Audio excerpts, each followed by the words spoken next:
الحمد لله وكفى وسلام على عباده الذين اصطفى أما بعد أعوذ بالله من الشيطان الرجيم بسم الله الرحمن الرحيم والله ولي المؤمنين سبحان ربك رب العزة عما يصفون وسلام على المرسلين والحمد لله رب العالمين اللهم صل على سيدنا محمد وعلى آل سيدنا محمد وبارک وسلم۔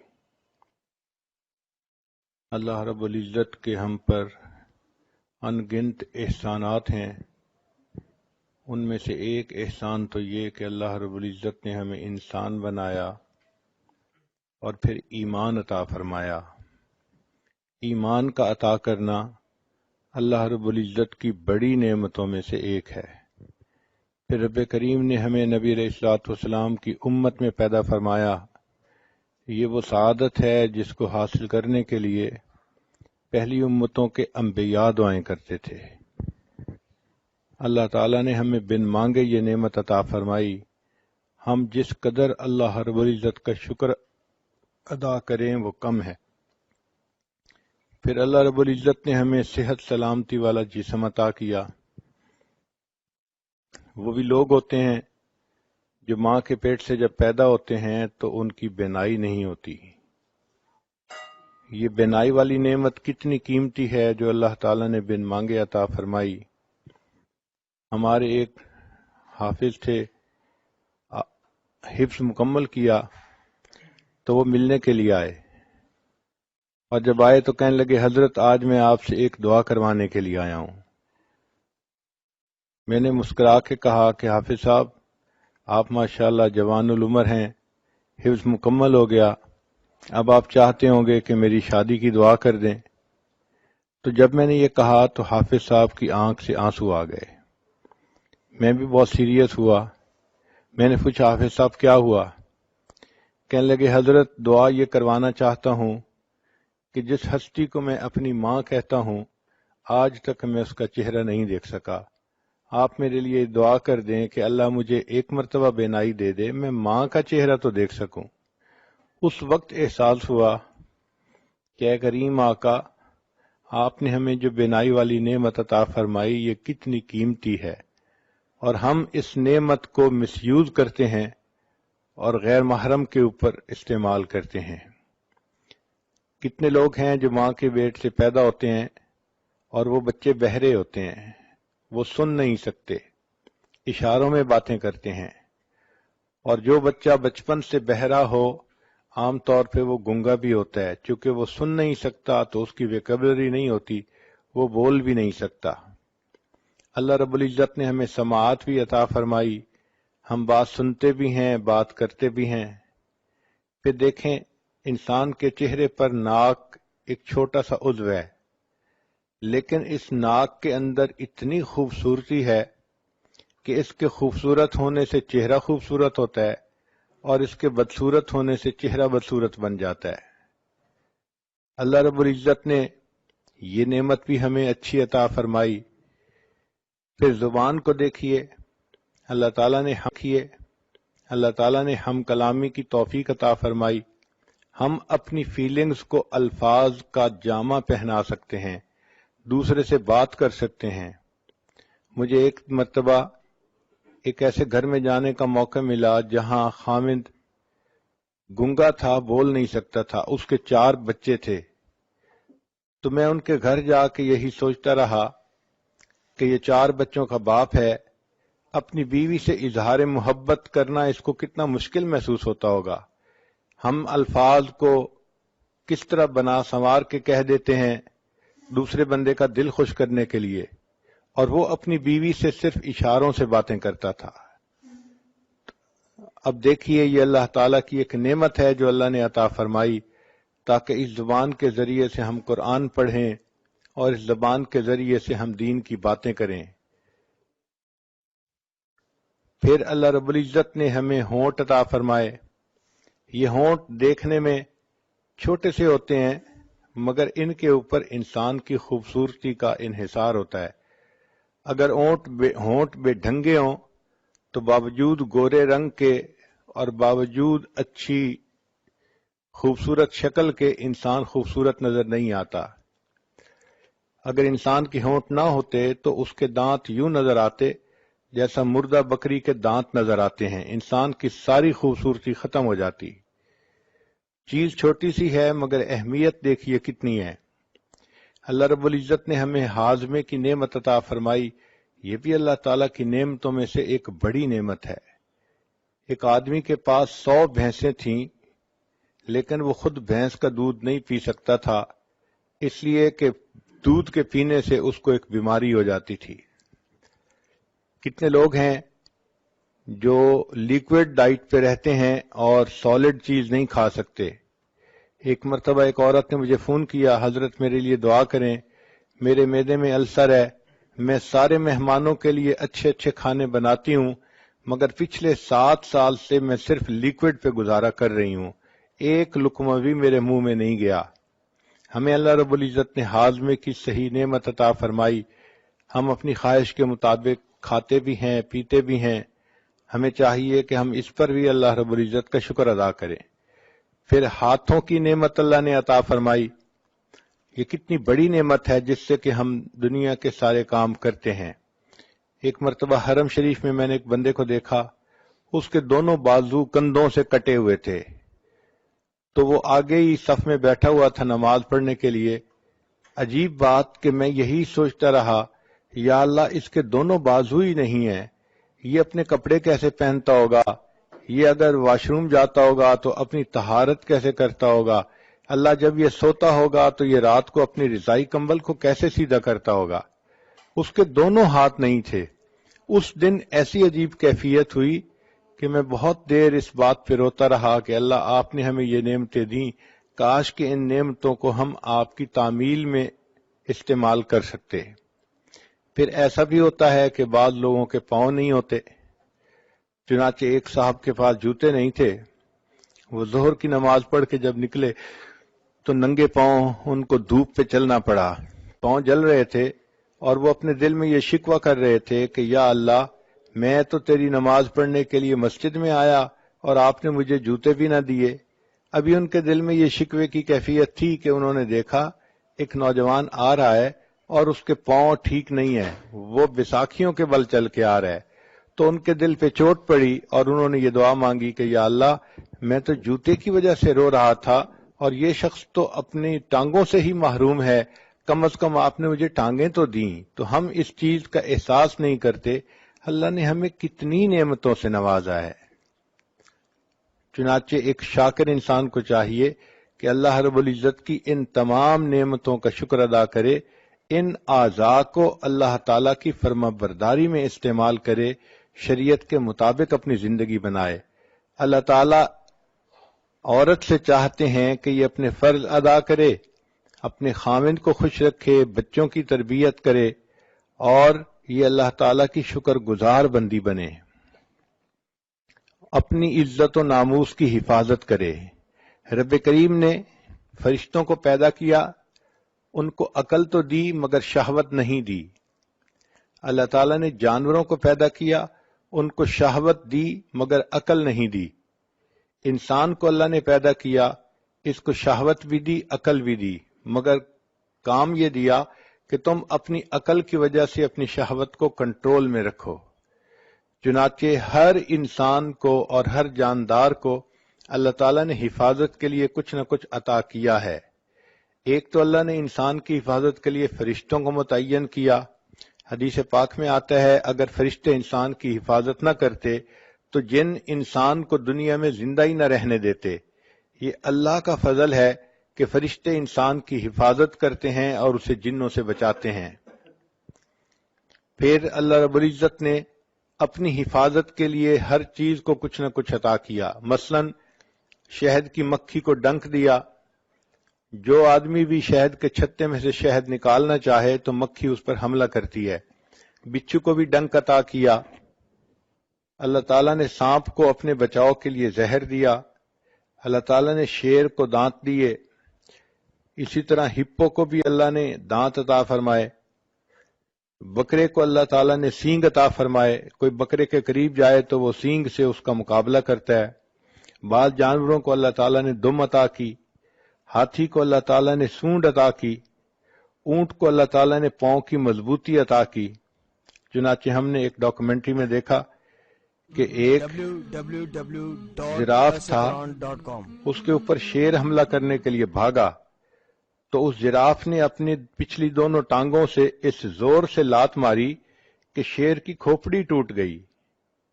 تو اللہ تعالیٰ نے اپنی حفاظت کے لیے ہر چیز کو کچھ نہ کچھ دیا ہے۔ اسی طرح گدھے کے قریب جائیں تو وہ بھی لات مارتا ہے اپنی حفاظت کی خاطر۔ کسی کو اللہ تعالیٰ نے کانٹے عطا کیے، چنانچہ ایک جانور ہے جس کے جسم پر لمبے لمبے کانٹے ہوتے ہیں، اس کو کوئی بھی نقصان دینے والی چیز آئے تو وہ کانٹے اس طرح پھیلا لیتا ہے کہ کوئی اس کو نقصان پہنچا ہی نہیں سکتا۔ کچھوے کو اللہ تعالیٰ نے ایک ہڈی عطا کی جو اس کے پورے جسم کے اوپر ہوتی ہے، جب وہ خطرہ محسوس کرتا ہے تو اس ہڈی کے نیچے چھپ جاتا ہے۔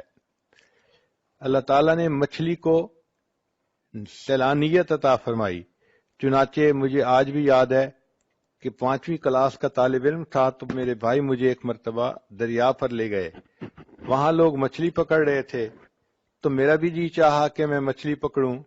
چنانچہ ایک صاحب نے مچھلی پکڑی، کافی مناسب بڑی تھی، تو اس نے کہا کہ اچھا تم اسے پکڑ لو۔ جب میں نے اسے ہاتھ میں پکڑا تو مچھلی ہلی اور پانی میں چلی گئی، مجھے پتہ بھی نہیں چلا۔ پتہ چلا کہ وہ اتنی سلپری تھی کہ اس کو پکڑنے کے لیے ذرا ٹیکنیک چاہیے تھی، اور مجھے چونکہ پتہ نہیں تھا میں نے اسے نرمی سے پکڑا تو وہ ہاتھ سے نکل گئی۔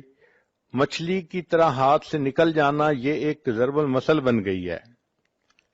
اسی طرح ایک مچھلی ایسی بھی ہے کہ جو اپنی حفاظت کے لیے بجلی کا جھٹکا مارتی ہے۔ ہم نے ایک ایکویریم میں دیکھا امریکہ میں کہ ایک ایسی مچھلی تھی کہ جب وہ ہلتی تھی تو 440 وولٹ کا کرنٹ پیدا ہوتا تھا۔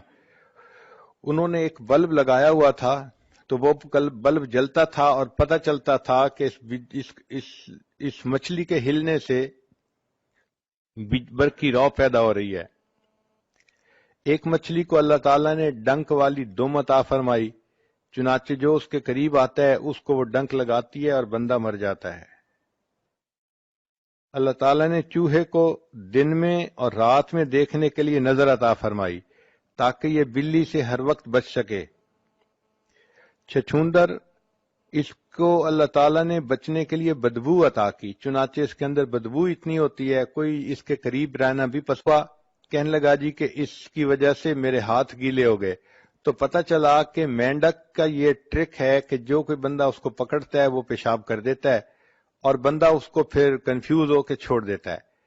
تو ہر کسی کو اللہ نے اپنی حفاظت کے لیے کچھ نہ کچھ عطا کیا۔ عورت کو اللہ نے اپنی حفاظت کے لیے عقل عطا کی، چنانچہ عورت کو چاہیے کہ وہ اپنی عقل کی وجہ سے سوچے اور اپنی جان اور اپنی عزت آبرو کی حفاظت کرے۔ یہ عقل ایک ڈھال ہے جو انسان کی عزت آبرو کو بچا لیتی ہے۔ جو لڑکیاں عقل استعمال نہیں کرتی وہ بڑی جلدی غیر محرم بندوں کے سامنے شکار بن جاتی ہیں اور ان کا وکٹم بن جاتی ہیں۔ اللہ رب العزت نے عورت کو بہت خوبی دی ہے، کوئی مرد اس سے بات کرے اس کو بہت جلدی پتہ چلتا ہے کہ یہ کس اسٹیشن سے بول رہا ہے یا کس نیت سے بات کر رہا ہے۔ یہ سمجھ اور فہم عطا کرنے کا مقصد یہی تھا کہ چونکہ اس نے اپنی عزت و ناموس کی حفاظت کرنی تھی تو اللہ تعالیٰ نے اس کو اس معاملے میں بہت زیادہ فہیم بنایا کہ اس کو پتہ چل جاتا ہے کہ یہ غیر مرد مجھ سے کیا چاہتا ہے۔ اس لیے فرمایا کہ تم غیر مرد سے بات کرنے کا موقع پیش بھی آ جائے تو تم ذرا روکھے انداز میں بات کرو، آواز میں لوچ پیدا نہ کرو، ڈھیلی سریلی آواز بنا کے بات نہ کرو۔ فَيَطْمَعَ الَّذِي فِي قَلْبِهِ مَرَضٌ، ورنہ طمع کرے گا وہ بندہ جس کے دل کے اندر مرض ہوگی۔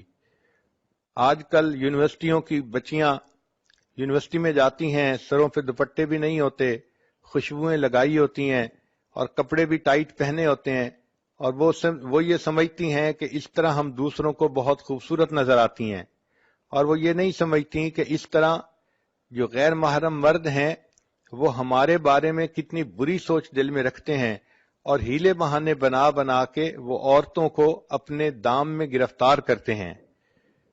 تو عقل انسان استعمال کرے تو اس کے ذریعے سے اپنی شہوت کو کنٹرول کر سکتا ہے۔ رب کریم نے انسان کو یہ نعمت عطا فرمائی تاکہ اس کی وجہ سے اس کی عزت و آبرو کی حفاظت رہے۔ لہذا اب کوئی مرد گناہ کی دعوت کس طرح سے دے، مسکرا مسکرا کے دے یا میسیجز لکھے یا باتیں کرے، تو ایسی کسی چیز کی طرف التفات ہی نہیں کرنا چاہیے۔ آرزوئیں خون ہوں یا حسرتیں پامال ہوں، اب تو اس دل کو تیرے قابل بنانا ہے مجھے۔ دعا مانگنی چاہیے کہ اللہ تعالی جان عزت آبرو کی حفاظت کرنے میں مدد فرمائے۔ ایک بات ذہن میں رکھ لیجئے کہ نفسانی خواہشات کو انسان جتنا پورا کرے یہ اتنا اور زیادہ بڑھتی ہیں۔ ان کو ختم کرنے کا ایک ہی طریقہ ہے کہ ان کو نظر انداز کریں اور ان کے ختم ہونے کی اللہ سے دعا مانگیں۔ جب اللہ سے دعا مانگیں گی تو اللہ تعالیٰ بچا لیں گے۔ اسی لیے حضرت یوسف علیہ السلام نے کہا تھا کہ اے پروردگار عالم، اگر آپ مجھے نہیں بچائیں گے تو میں اس گناہ میں گر جاؤں گا۔ تو انسان اللہ سے دعا مانگے۔ عورت کو چاہیے کہ عشاء کے بعد 2 رکعت نفل پڑھ کے روزانہ اللہ سے یہ دعا مانگے، اے اللہ میری عزت و ناموس کی حفاظت رکھنا، مجھے کسی ایسی مشکل میں گرفتار نہ کرنا کہ جہاں میری عزت کو خطرہ ہو۔ ہم اللہ تعالیٰ سے مانگیں گے، اللہ تعالیٰ عطا فرمائیں گے۔ انسان اللہ تعالیٰ سے محبت کرتا ہے، اللہ تعالیٰ اس سے محبت کرتے ہیں۔ ایک بزرگ فرماتے ہیں کہ مجھے 4 چیزوں کو سمجھنے میں غلطی تھی، مگر قرآن پاک میں نے پڑھا تو مجھے پتہ چلا کہ میری غلطی کہاں کہاں پہ ہے۔ مثلا میں یہ سمجھتا تھا کہ میں اللہ سے محبت کرتا ہوں جس کی وجہ سے اللہ مجھ سے محبت کرتے ہیں، لیکن میں نے قرآن پاک میں پڑھا یحبہم ویحبونہ، تو تب مجھے پتہ چلا کہ اللہ تعالیٰ بندے سے پہلے محبت فرماتے ہیں اور اس کے نتیجے کے طور پہ بندے کے دل میں اللہ کی محبت پیدا ہوتی ہے۔ دوسری غلطی یہ تھی کہ میں یہ سوچتا تھا کہ انسان اپنے رب سے پہلے راضی ہوگا تو اس کے بدلے اللہ اس سے راضی ہوں گے۔ قرآن پاک پڑھا تو میری یہ غلطی بھی ختم ہو گئی۔ اللہ تعالیٰ فرماتے ہیں رضی اللہ عنہم ورضوا عنہ، اللہ ان سے راضی ہو گیا، وہ اللہ سے راضی ہو گئے۔ تو پہلے اللہ راضی ہوتا ہے، نتیجہ یہ ہوتا ہے کہ بندہ بھی پھر اپنے رب سے راضی ہو جاتا ہے۔ پھر ایک بات کہ انسان وہ فرماتے ہیں کہ میں یہ سمجھتا تھا کہ میں اللہ کو پہلے یاد کرتا ہوں پھر اللہ مجھے یاد کرتے ہیں، لیکن قرآن پاک پڑھا تو بتایا وما توفیقی الا باللہ، کہ میری توفیق تو اللہ ہی کی۔ تو ہم جو اللہ کو یاد کرتے ہیں تو اللہ پہلے یاد کرتا ہے، وہ توفیق دیتا ہے تب ہم اللہ کو یاد کرتے ہیں۔ اس لیے ایک حدیث پاک میں آتا ہے کہ انسان کو اللہ تعالیٰ دن میں جو نعمتیں عطا فرماتے ہیں اس میں سب سے بہتر توفیق یہ ہوتی ہے کہ انسان کو اللہ اپنی یاد کی توفیق عطا فرما دے۔ چوتھی چیز جو فرماتے تھے کہ میری غلط فہمی تھی کہ میں سمجھتا تھا کہ میں توبہ پہلے کرتا ہوں پھر اللہ میری توبہ کو قبول کرتے ہیں۔ جب قرآن پاک پڑھا تو اس میں بتایا گیا ثم تاب علیہم لیتوبوا، اللہ کی رحمت پہلے متوجہ ہوتی ہے پھر انسان کو توبہ کی توفیق ملتی ہے۔ تو یہ ذہن میں رکھیے کہ اللہ کی رحمت کی نظر پہلے ہوتی ہے، اللہ تعالیٰ بندے کو اپنائیت کی نظر سے پہلے دیکھتے ہیں پھر اس کو توبہ کی توفیق ملتی ہے۔ اس اجتماع میں آنے کا بنیادی مقصد یہی ہے کہ ہم زندگی کے پچھلے گناہوں سے سچی پکی توبہ کر لیں اور آئندہ اللہ کی بارگاہ میں فرما بردار بن کر زندگی گزارنے کا ارادہ کریں۔ اللہ تعالیٰ کی طرف سے رحمت کی نظر ہوگی، ہماری طرف سے نیک بن کر رہنے کا ارادہ ہوگا تو یہ محبت کا تعلق جڑ جائے گا۔ دونوں جانب سے اشارے ہو چکے، تم ہمارے ہم تمہارے ہو چکے۔ محبت کہتے ہیں دل کا کسی کے ساتھ اتنا مشغول ہو جانا کہ دوسروں کی طرف انسان کا دھیان ہی نہ رہے، اس کیفیت کو محبت کہتے ہیں۔ کوئی دل میں اتنا سما جاتا ہے کہ اس دل میں کسی دوسرے کے لیے جگہ ہی نہیں رہتی، اور اس کی علامات یہ ہے کہ محبوب کی فرما برداری کرتا ہے اور اس کی بات ماننے میں انسان کو مزہ آتا ہے۔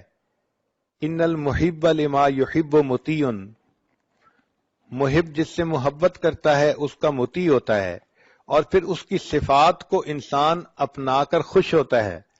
بندے کو چاہیے اپنے اللہ سے محبت کرے اور اپنے اندر اللہ تعالیٰ کی صفات کو پیدا کرے۔ چنانچہ حدیث پاک میں فرمایا تخلقوا باخلاق اللہ، تم اللہ تعالیٰ کے اخلاق کو اپناؤ۔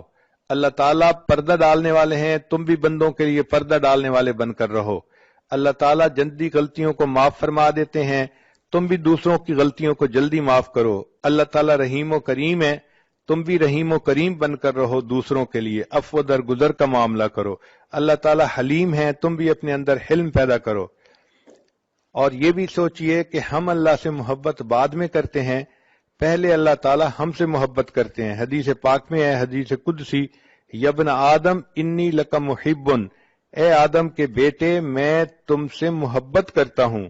تو اللہ تعالیٰ بندے سے محبت پہلے کرتے ہیں، پھر اس کے بعد بندے کو اللہ سے محبت کی توفیق نصیب ہوتی ہے۔ اللہ تعالیٰ اتنے احسانات کرتے ہیں بندے پر، ہمیں تو ان کا پتہ بھی نہیں چلتا کہ کیسے ہیں، پھر اس کے بعد بندے کو اللہ سے محبت کی توفیق نصیب ہوتی ہے۔ اللہ تعالیٰ اتنے احسانات کرتے ہیں بندے پر، ہمیں تو ان کا پتہ بھی نہیں چلتا کہ کیسے کیسے احسانات ہیں۔ مثال کے طور پہ اللہ تعالیٰ بندے کے رازق ہیں، تو اللہ تعالیٰ وقت کے ساتھ ساتھ بندے کے رزق کے دروازے بڑھاتے چلے جاتے ہیں۔ ایک علمی نکتہ ہے، بچیاں اس پوائنٹ کو نوٹ کریں کہ دیکھیں جب بچہ اس دنیا میں پیدا ہونا ہوتا ہے تو ماں کے پیٹ میں اس کے رزق کا ایک دروازہ ہوتا ہے، وہ ایک تعلق جو ماں کے جسم کے ساتھ بچے کے جسم کا ہے، وہ ایک آنت ہوتی ہے جس کے ذریعے سے خون اس بچے کو مل رہا ہوتا ہے، غذا مل رہی ہوتی ہے، اور بچہ اسی کے ذریعے سے ماں کے پیٹ میں پل رہا ہوتا ہے۔ تو گویا ماں کے پیٹ میں انسان کے لیے رزق کا ایک دروازہ تھا، پھر جب وہ بچہ اس دنیا میں پیدا ہو گیا، اب اللہ تعالیٰ نے دو دروازے بنا دیے، ماں کے سینے میں دو پستان بنا دیے۔ پہلے ایک جگہ سے رزق ملتا تھا، اب دو جگہ سے رزق ملنا شروع ہو گیا اس دنیا میں آنے کے بعد۔ پھر بچہ تھا، ماں کا دودھ پیتا تھا، جب بچہ بڑا ہو گیا اور ماں کے دودھ کے علاوہ اب باقی چیزیں کھانے لگ گیا، اللہ تعالیٰ نے اس کے لیے رزق کے چار دروازے کھول دیے۔ ایک دروازہ لحمیات کا یعنی گوشت کا، ایک اجناس کا یعنی گندم روٹی چاول وغیرہ کا، اور ایک مشروبات کا کہ اللہ تعالیٰ نے انسان کے لیے وہ بھی اور ایک ثمرات کا یعنی پھلوں کا۔ تو یہ چار طرح کا رزق انسان کو جوانی میں ملتا ہے۔ ماں کے پیٹ میں ایک راستہ تھا، جب پیدا ہوا اور بچہ تھا تو سینے سے دو راستے بن گئے، پھر جب بڑا ہوا تو اللہ نے چار راستے بنا دیے۔ اور اگر یہ نیکی کی زندگی گزار کے اس دنیا سے جائے گا تو جنت کے 8 دروازے کھلیں گے، یعنی 8 راستے رزق کے جنت میں اس کو مل جائیں گے۔ تو دیکھیے وقت کے ساتھ ساتھ اللہ تعالیٰ کس قدر اپنی نعمتیں اس بندے پر بڑھاتے چلے جاتے ہیں۔ بندے کو چاہیے کہ اپنے اللہ کا فرما بردار بن کر زندگی گزارے۔ اللہ تعالیٰ بہت رحیم و کریم ہے، وہ بندے کو اپنی نعمتوں میں خوش دیکھنا چاہتے ہیں، اپنے بندے کو محروم دیکھنا پسند نہیں کرتے۔ امام غزالی رحمۃ اللہ علیہ نے لکھا ہے کہ جب بندہ کوئی گناہ کرتا ہے تو اللہ تعالیٰ کی زمین چیختی ہے اور پکارتی ہے کہ اے اللہ اگر آپ مجھے اجازت دیں تو میں اس بندے کو نگل جاؤں۔ اللہ تعالیٰ فرماتے ہیں اگر تم نے میرے بندے کو پیدا کیا ہے تو تم اس کو پکڑ لو، اور اگر میں نے پیدا کیا ہے تو میرے اور اس بندے کے درمیان دخل مت دو۔ ان اتانی نہارن قبلتہ، اگر یہ بندہ دن میں میرے پاس توبہ کے لیے آئے گا میں اس کو قبول کر لوں گا، وَإِنْ أَتَانِي لَيْلًا قَبِلْتُهُ، اور اگر یہ میرے پاس رات میں آئے گا توبہ کرنے تب بھی میں قبول کر لوں گا۔ لَوَجَدُ اللَّهَ تَوَّابًا رَحِيمًا، یہ اپنے رب کو تواب اور رحیم پائے گا۔ تو اللہ تعالیٰ بندے کو عذاب دینا پسند نہیں فرماتے، صرف اس وقت عذاب دیتے ہیں جب بندہ سرکشی کرتا ہے۔ قرآن مجید میں اللہ تعالیٰ فرماتے ہیں بلا من کسب سیئۃ واحاطت بہ خطیئتہ فاولئک اصحاب النار، جس کسی نے گناہ کیا اور اس کی خطاؤں نے اس کا احاطہ کر لیا۔ اس کا مطلب یہ ہے کہ چھوٹی موٹی غلطی پہ اللہ تعالیٰ بندے کو رسوا نہیں کرتے، جب بندہ غلطیوں میں گھیر جاتا ہے اور 24 گھنٹے وہ غلطیوں ہی کے جو ہے نا اعمال کرتا رہتا ہے، اللہ فرماتے ہیں فَأُولَئِكَ أَصْحَابُ النَّارِ، یہ ہیں آگ میں جلنے والے لوگ۔ چنانچہ ہمیں چاہیے کہ ہم دنیا میں اپنے گناہوں کی اللہ تعالیٰ سے معافی مانگ لیں. قیامت کا دن ایسا دن ہوگا کہ جب ماں بھی کوئی ایک نیکی نہیں دے گی. ایک حدیث پاک ذرا توجہ کے ساتھ سنیے. قیامت کے دن ایک بندہ ہوگا جس کو اللہ کے سامنے پیش کیا جائے گا اور اس کے نام اعمال میں نیکیاں بھی ہوں گی، گناہ بھی ہوں گے، مگر اس کی ایک نیکی کم ہوگی، ایک گناہ زیادہ ہوگا. رب کریم فرمائیں گے اے میرے بندے، اگر تیرے پاس ایک نیکی اور ہوتی تو تیری نیکیاں اور گناہ برابر ہو جاتے، پھر میں اپنی رحمت سے تمہیں جنت بھیج دیتا. اب چونکہ تمہاری ایک نیکی کم ہے لہذا تم ایک نیکی کہیں سے لے کر آؤ. وہ نوجوان بڑے خوشی خوشی اپنے ماں باپ کی طرف جائے گا، اپنی ماں سے نیکی مانگے گا. ماں کہے گی کہ نہیں، میں نیکی ایک بھی نہیں دے سکتی. وہ بچہ کہے گا کہ دیکھیں میں جہنم میں چلا جاؤں گا، میرے اوپر رحم کھائیے، اور آپ کے پاس تو نیکیاں زیادہ ہیں. ماں کہے گی اگرچہ نیکیاں زیادہ ہیں لیکن میں تمہیں اس وقت ایک نیکی بھی نہیں دے سکتی. پھر وہ بندہ اپنی بیوی سے نیکی مانگے گا، بیوی بھی انکار کر دے گی. پھر اپنے بھائی سے مانگے گا، وہ بھی انکار کر دے گا. یوم یفر المرء من اخیہ و امہ و ابی و صاحبتہ و بنی، بیٹا بھی انکار کر دے گا.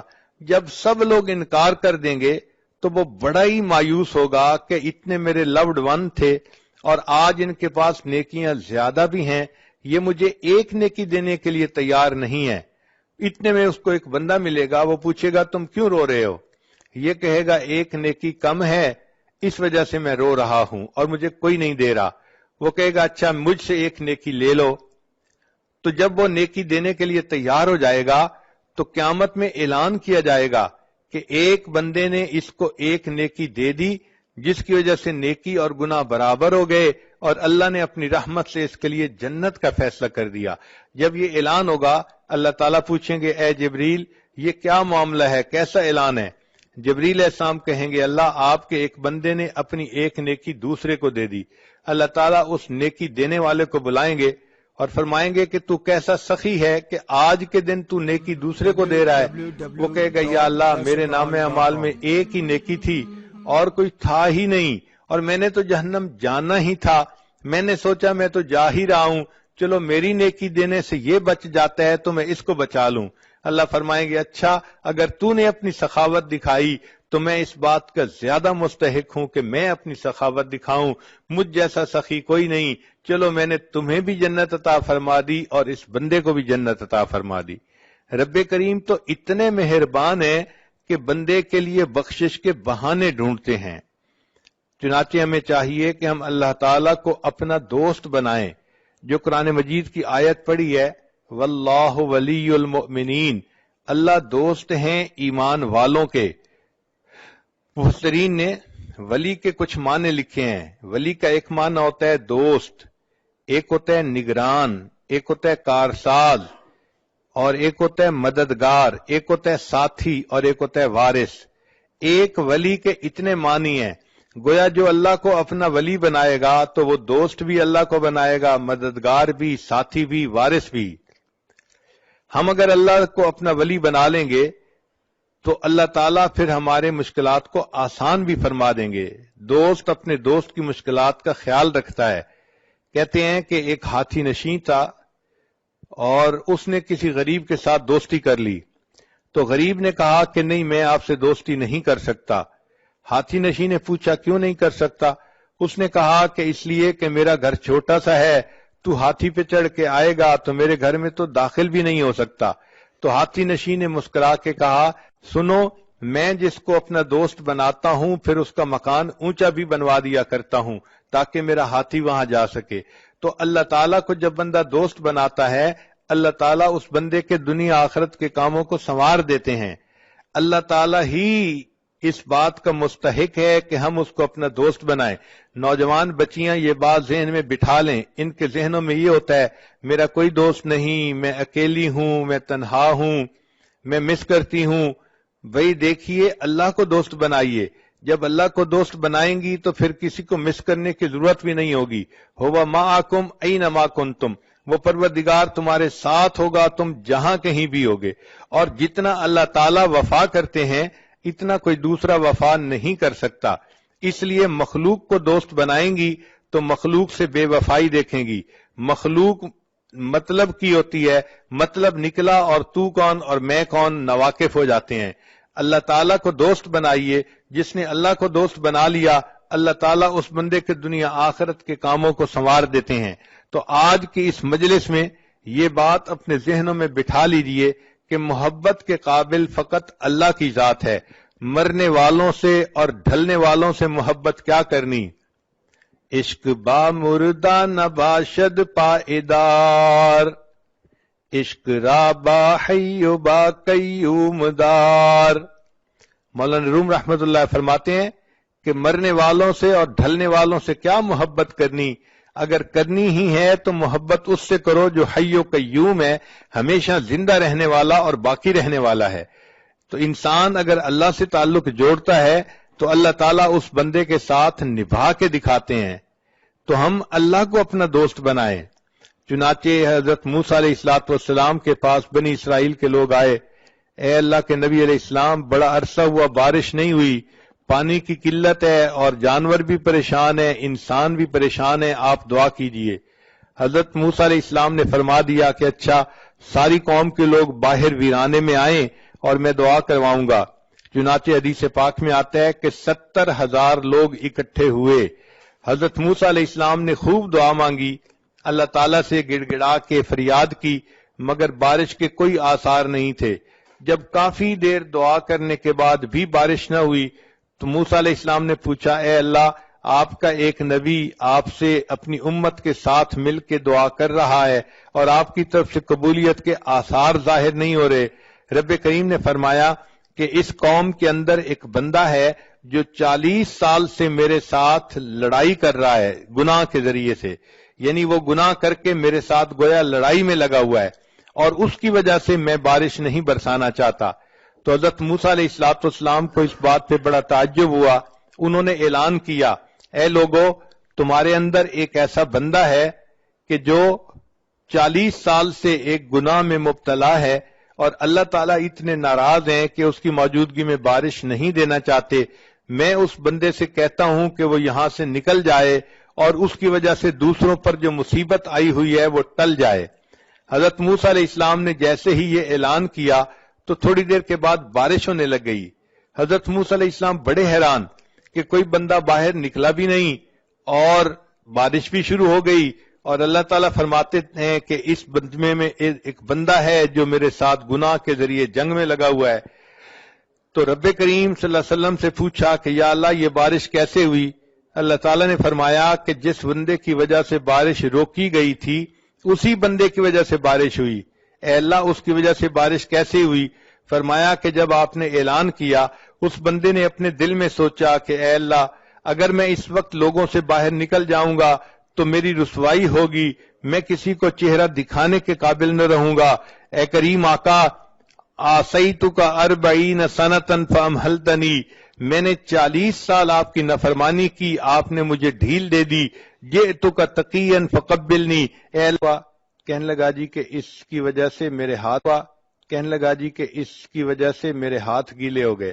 تو پتہ چلا کہ مینڈک کہنے لگا جی کہ اس کی وجہ سے میرے ہاتھ کہنے لگا جی کہ اس کی وجہ کہنے لگا جی کہ اس کی وجہ سے میرے ہاتھ کہنے لگا جی کہ اس کی وجہ سے میرے ہاتھ کہنے لگا جی کہ اس کی وجہ کہنے لگا جی کہ اس کی وجہ سے میرے کہنے لگا جی کہ اس کی وجہ کہنے لگا جی کہ اس کی وجہ سے میرے ہاتھ کہنے لگا جی کہ اس کی وجہ سے میرے ہاتھ گیلے ہو گئے.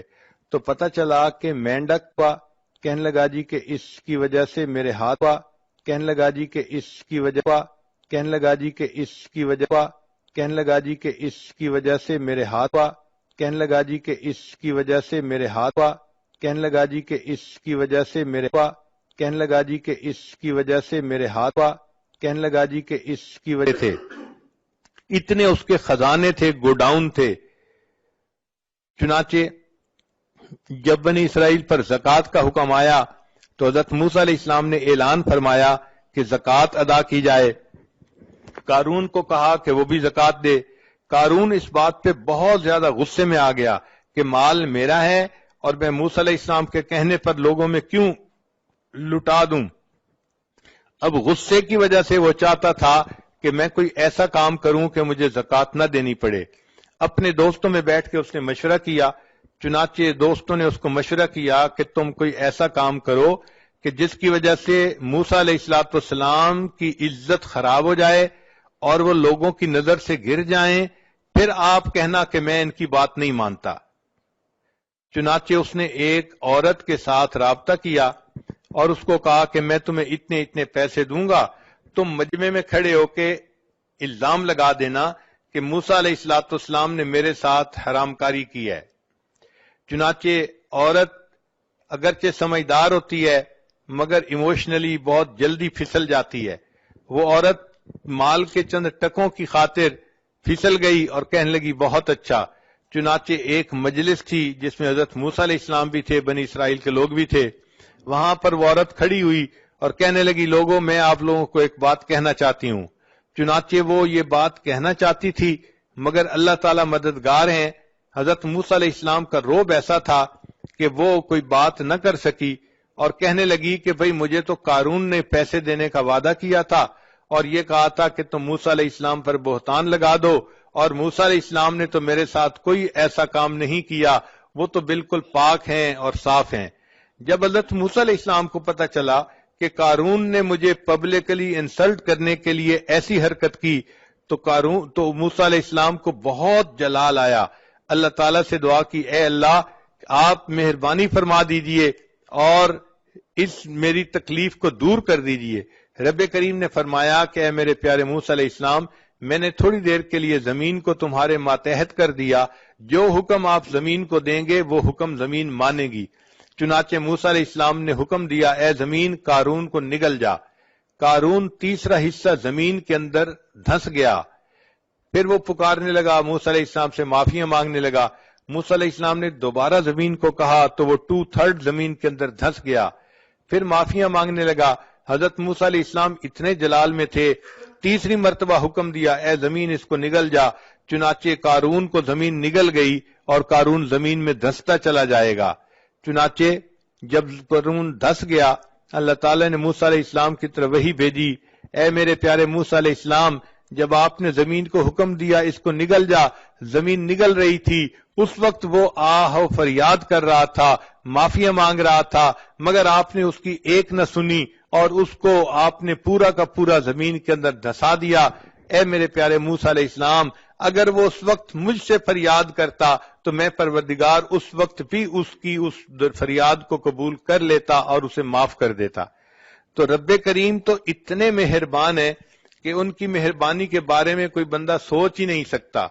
کتابوں میں لکھا ہے ایک بندہ بت پرست تھا. ایک رات اس کو کوئی کام تھا تو اس نے کہا کہ میں آج رات بت کی عبادت کروں گا اور دعا مانگوں گا. چنانچہ وہ ساری رات یا سنم کہہ کہہ کے پکارتا رہا، دعا مانگتا رہا. اس کے اوپر نیند کا غلبہ ہو گیا. اب جب نیند کا غلبہ ہوا تو نیند کے غلبے میں یا سنم کہتے کہتے اس نے زبان سے نکلا یا سمد. سمد اللہ تعالیٰ کا نام ہے. تو جیسے ہی اللہ تعالیٰ کا نام لکھا اللہ تعالیٰ نے فوراً فرمایا لبیک یا عبدی، اے میرے بندے تم اس سے کیا چاہتا ہے؟ فرشتے حیران ہیں، اے اللہ یہ بت پرست ہے، یہ صنم کو پوجنے والا، یہ ساری رات صنم کو جو ہے پکارتا رہا. نیند کے غلبے کی وجہ سے آپ کا نام اس کی زبان سے نکل آیا اور آپ فوراً متوجہ ہوئے لبیک یا عبدی، میرے بندے بتاؤ تم کیا چاہتے ہو؟ اللہ تعالیٰ نے فرشتوں کو فرمایا کہ فرشتوں اس بندے نے بت کی پرستش کی، ساری رات بت کو پکارتا رہا اور بت نے کوئی جواب نہ دیا. اگرچہ میرا نام غفلت کی حالت میں اس کے منہ سے نکلا، اگر میں بھی جواب نہ دیتا پھر مجھ میں اور بت میں کیا فرق رہتا؟ تو رب کریم اگر اتنے مہربان ہے کہ ایک بت پرست غفلت کی حالت میں یا سمد کہہ دیتا ہے، اللہ اس کو بھی پکار کا جواب دیتے ہیں، تو اگر وہ عورت جو اللہ سے محبت کرتی ہے، اللہ کی وجہ سے اپنی عزت و آبرو کی حفاظت کرتی ہے، اللہ کے محبوب صلی اللہ علیہ وسلم کی ایک ایک سنت پر محبت سے عمل کرتی ہے، ایسی نیک پاک لڑکی اگر تہجد کے وقت میں اللہ کے سامنے ہاتھ اٹھائے گی اور دعا مانگے گی، اللہ تعالیٰ اس کی دعاؤں کو کیوں نہیں قبول فرمائیں گے؟ اگر فرق ہے تو ہماری طرف سے ہے. عورت کو چاہیے کہ وہ اللہ کو اپنا وکیل بنائے، اللہ کو اپنا نصیر بنائے، اللہ کو اپنا ولی بنائے. حسبنا اللہ و نعم الوکیل نعم المولا و نعم النصیر۔ ایک تجربے کی بات یہ ہے کہ عام لڑکیاں اپنے خامند کو خوش کرنے کے لیے جتنے جتن کاٹتی ہیں، ہمارا یہ تجربہ ہے کہ اگر وہ اللہ کو منانے کے لیے اس سے آدھی بھی کوشش کر لیں تو اللہ تعالیٰ ان کو اپنا ولی بنا لے، ان کو اللہ تعالیٰ اپنی مقبول بندیوں میں شامل فرما لے۔ چنانچہ یک گیر محکم بگیر، ایک کو پکڑو اور مضبوطی سے پکڑو۔ آج دل میں عورتیں یہ فیصلہ کر لیں کہ ہم نے آج سے اپنے اللہ کو جو ہے اس کے در کو پکڑ لیا، اب ہم نیک بن کر رہیں گی، اللہ کو راضی کریں گی۔ دل و من لئی تیری بن گئی، اے اللہ میں نے دل سے یہ مان لیا کہ میں تیری بن گئی، چونکہ میں نے دنیا کی بے وفائیوں کو دیکھ لیا، دنیا والوں کی بے وفائیوں کو دیکھ لیا، اب میں صرف آپ ہی کی طرف رجوع کرتی ہوں۔ میرے آقا آپ ہی ہیں، میرے مالک، میرے خالق، میرے رازق آپ ہی ہیں، میں آپ ہی سے محبت کرتی ہوں اور اپنی ہر مصیبت میں آپ ہی کو مدد کے لیے پکارتی ہوں۔ جب ایک اللہ سے تعلق جوڑیں گی پھر دیکھنا کہ اللہ تعالیٰ کیسے کیسے اپنے بندوں سے نبھاتے ہیں اور ان کے لیے معاملات کو سیدھا کر دیتے ہیں۔ قرآن مجید میں ایک جگہ تذکرہ ہے کہ فرعون کی بیوی تھی آسیہ بنت مزاحم۔ ایک مرتبہ فرعون کو پتہ چلا کہ یہ موسیٰ علیہ السلام پر ایمان لے آئی تو وہ بہت خفا ہوا اور اس نے اپنی بیوی کو اپنے گھر سے نکال دیا۔ اب بیوی کو گھر سے نکال دینا یہ کوئی چھوٹی سزا نہیں ہوتی، اس عورت کی تو ایک دفعہ زندگی ہی تاریک ہو جاتی ہے۔ تو جب وہ اس کو ذلیل و رسوا کر کے گھر سے نکال رہا تھا تو اس وقت بی بی آسیہ نے اللہ سے یہ دعا مانگی، رب ابن لی عندک بیتا فی الجنہ، اے اللہ یہ فرعون تو مجھے اپنے گھر سے دھکے دے رہا ہے اور نکال رہا ہے اور میں بے گھر ہو رہی ہوں، اے اللہ اب اس کے بدلے تو مجھے جنت میں گھر عطا فرما دینا، رب ابن لی عندک بیتا فی الجنہ۔ تو جب اس نے یہ دعا مانگی اللہ تعالیٰ نے دعا کو بھی قبول کر لیا اور اس کا تذکرہ قرآن مجید میں بھی کر دیا۔ آج بھی عورتیں یہ آیات پڑھتی ہیں قرآن پاک میں کہ ایک بندی نے دعا مانگی تھی، اللہ نے اس کو اس کے بدلے جنت میں گھر کا وعدہ فرما دیا تھا۔ تو دیکھیں اللہ تعالیٰ اپنی بندیوں کی فریادوں کو کیسے سنتے ہیں اور اس کو کیسے پورا کرتے ہیں۔ ایک اور خاتون تھی جو نبی علیہ السلام کی صحابیہ تھی، ان کا نام تھا خولہ بنت ثعلبہ۔ یہ بڑھاپے کی عمر کو پہنچ گئی تھیں اور بڑھاپے کی عمر میں مرد جو ہے وہ بہت غصے میں جلدی آ جاتا ہے اور بات بات پہ غصہ کرتا ہے، حتیٰ کہ ہوا کو بھی گالیاں نکالتا ہے۔ چنانچہ کوئی بات ہوئی تو خامن نے غصے میں اس کو کہہ دیا کہ تو میرے لیے اس طرح ہے جیسے میری ماں ہوتی ہے۔ اب اس زمانے میں جب کسی کو یہ الفاظ کہہ دیے جاتے تھے تو عورت حرام ہو جاتی تھی اپنے خامند پر ان الفاظ کے کہنے سے۔ چنانچہ جب اس نے یہ الفاظ کہہ دیے تو خولہ بنت ثعلبہ پریشان ہو گئی کہ میرے خامند نے تو مجھے طلاق دے دی۔ اس نے سوچا چلو میں جاتی ہوں اور جا کر ہائی کورٹ میں اپیل کرتی ہوں۔ وہ نبی علیہ السلام کی خدمت میں حاضر ہوئی اور عرض کیا کہ اے اللہ کے حبیب صلی اللہ علیہ وسلم میں اپنے خامند سے محبت کرتی ہوں، خامند مجھ سے محبت کرتا ہے، پتہ نہیں اس کو کیا ہوا، غصے میں آ کے اس نے مجھے یہ کہہ دیا کہ تو میرے لیے میری ماں کی مانند ہے، تو اب بتائیں کہ کیا میں اس کے لیے حرام ہو چکی ہوں یا نہیں؟ نبی علیہ السلام نے فرمایا کہ ہاں، جو اوپر توریت کے احکام آ رہے ہیں ان کے حساب سے تم اس پر حرام ہو چکی ہو۔ وہ چاہتی تھی کہ نبی علیہ السلام اس کو ویو آف کر دیں اور بتا دیں کہ نہیں تم حرام نہیں ہوئی۔ اس نے دوبارہ کہا اے اللہ کے حبیب صلی اللہ علیہ وسلم اب میں بوڑھی ہو گئی ہوں، اگر وہ مجھے طلاق دے گا تو کوئی بندہ مجھ سے شادی کرنا بھی پسند نہیں کرے گا، اور پھر میرے بچے ہیں، میں ان بچوں کو کہاں لے کے جاؤں گی؟ اگر خامند کے پاس چھوڑوں تو بچے بگڑ جائیں گے، اپنے پاس رکھوں تو میں بچوں کو سپورٹ نہیں کر سکتی۔ اے اللہ کے حبیب صلی اللہ علیہ وسلم میرا کیا بنے گا، میں کیسے زندگی گزاروں گی؟ اس نے جب 2-3 دفعہ انسسٹ کیا تو اللہ کے حبیب صلی اللہ علیہ وسلم نے اسے صاف کہہ دیا کہ اب تم اپنے خامند کے لیے حرام ہو چکی ہو، اس لیے اب تم اس کے ساتھ دوبارہ نہیں جڑ سکتی۔ جب نبی علیہ السلام نے بھی جواب دے دیا، اس وقت خولہ بنت ثعلبہ نے دل میں سوچا کہ ہائی کورٹ کا فیصلہ بھی میرے خلاف آ گیا ہے، اب مجھے سپریم کورٹ کی طرف رجوع کرنا پڑے گا، لہذا وہیں صحن میں کھڑے کھڑے عائشہ صدیقہ عنہا فرماتی ہیں اس نے اللہ کو پکارنا شروع کر دیا، اے پروردگار میں بوڑھی ہوں، نہ میرے پاس جوانی رہی نہ حسن رہا، کوئی مجھ سے شادی کرنے والا نہیں، اگر اس نے مجھے طلاق دے دی، میرے چھوٹے چھوٹے بچے ہیں، اے اللہ ان بچوں کو کون سپورٹ کرے گا، اور اگر وہ بچے میں اس کو دے دوں تو بچے بگڑ جائیں گے، ان کو ماں کی محبت نہیں ملے گی، اے اللہ میں اپنا غم کس کو بیان کروں، تو میری مدد فرما۔ عائشہ صدیقہ عنہا فرماتی ہیں وہ ابھی اپنے رب سے یہ مناجات کر رہی تھی کہ نبی علیہ الصلوۃ والسلام کے اوپر وحی کے آثار شروع ہو گئے، میں نے اس بوڑھی عورت کو چپ کروایا، چپ کرو، نبی علیہ السلام پر وحی اتر رہی ہے۔ وہ تھوڑی دیر چپ ہوئی، نبی علیہ الصلوۃ والسلام نے فرمایا، اللہ نے قرآن جو ہے نا وہ اتار دیا، فرمایا قد سمع اللہ قول التی تجادلک فی زوجہا وتشتکی الی اللہ، اللہ نے اس بڑھیا کی فریاد کو سن لیا، وہ اپنے اللہ کو پکار رہی تھی۔ سوچنے کی بات ہے، عورت اگر اللہ سے اپنا دل لگاتی ہے اور ایسے مشکل وقت میں اللہ کو پکارتی ہے، اللہ اتنے کریم ہیں، اس کی پکار کو بھی سنتے ہیں اور قرآن پاک کا اس کو حصہ بھی بنا دیتے ہیں۔ لہذا عورتوں کو یہ بات اچھی طرح دل میں بٹھا لینی چاہیے کہ ہماری محبت فقط اللہ کے لیے مخصوص ہے اور ہمارا کارساز فقط اللہ ہے۔ ہم دنیا میں کسی کی مدد نہیں چاہتے، ہم دنیا میں کسی غیر کی طرف قدم نہیں بڑھانا چاہتے، ہم اللہ ہی سے مانگتے ہیں۔ اللہ تعالیٰ مہربانی فرمائیں گے، دنیا میں بھی قدم قدم پر بندے کی حفاظت فرمائیں گے اور آخرت کی نعمتیں بھی بندے کو عطا فرمائیں گے۔ وآخر دعوانا ان الحمد للہ رب العالمین۔ www.darsequran.com